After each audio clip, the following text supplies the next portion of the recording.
জমিতে উরিবন নামক এক বিশেষ লতা চাষ করে মাসে আয় করছেন 2 থেকে 3 লক্ষ টাকা।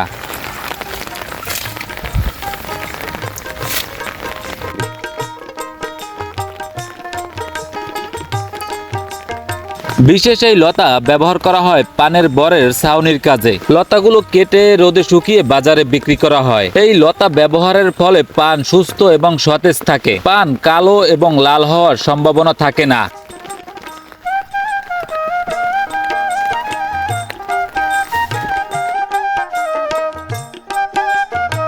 উরিবন চাষে তুলনামূলক খরচ অনেক কম এবং লাভের সংখ্যা অনেক বেশি। একবার চাষ করলে 2 থেকে 3 বছর ফসল পাওয়া যায়।